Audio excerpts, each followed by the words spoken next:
Why hello there, fancy seeing you here. Today we have some top secret information that the government does not want you to know. But I am here to, as the kids say, spill the tea. That was such a terrible accent, I honestly have no idea what that is. So, there's a chance that I may be risking my channel and career here on YouTube by making this video, but here I go anyway. Hey, what's up you guys? Yes, welcome back. Sorry, I thought I would just go ahead and give you the Shane Dawson intro, because today we are talking about some conspiracy theories.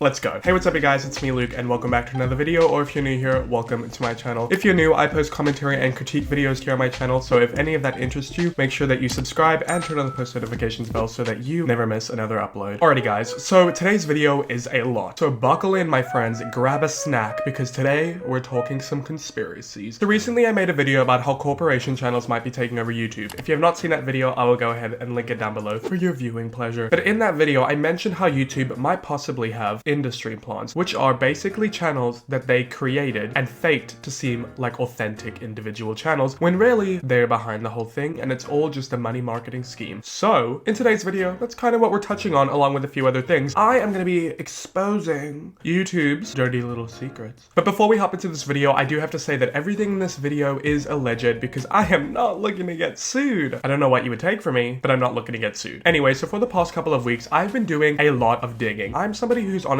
quite interested by the business side of YouTube and all the inner workings and hidden things behind the scenes, like what is the CEO's plan, what goes on with the algorithm, the advertisers, just everything that has to do with it. I'm very much someone who is interested in the corporate world and all of the underbelly of the corporate world and all of the secrets that they harbor. I do study a business degree and I don't know, I just find it kind of interesting. And I do like to conspiracize a little bit. My head just likes to bounce around. I've kind of fallen down a bit of a wormhole, as you can see by all the notes that I've taken. So in this video, we're going to be touching on a few YouTubers, the first being James Charles, and Emma Chamberlain, Joana, Ceddia, and the main YouTuber, Jennelle Eliana, aka Vangirl. For the past month or so, there's been a lot of talk about YouTube possibly having industry plants, and this all started about a month and a half ago when the YouTuber Jennelle Eliana popped out of the surface, seemingly out of nowhere. You may have seen her in your recommendations, or you may have found yourself phantomly subscribed to her channel. Now, before we get into this, I would like to say that I myself really like Jennelle Eliana. I think she's a really likable person. I really enjoy her videos. However, I'm gonna look at both sides of the spectrums. We're gonna look at the reasons why she may be an industry plant, as well as the reasons why she may not be an industry plant. And then later in the video, we're gonna talk about YouTube and their business and their secrets and their hidden agenda as a whole. Before we hop into Jennelle Eliana, let me just go ahead and preface by saying that YouTube is a business. Pretty much their main care and concern is making money. They can sugarcoat it whatever way they like and make it seem like they're about all this other things, but at the end of the day, it's a business, it's a corporation. They've shown us time and time again that their main priority is money and keeping their advertisers happy, because of course without the advertisers, YouTube would not be what it is today and it would not be $1 billion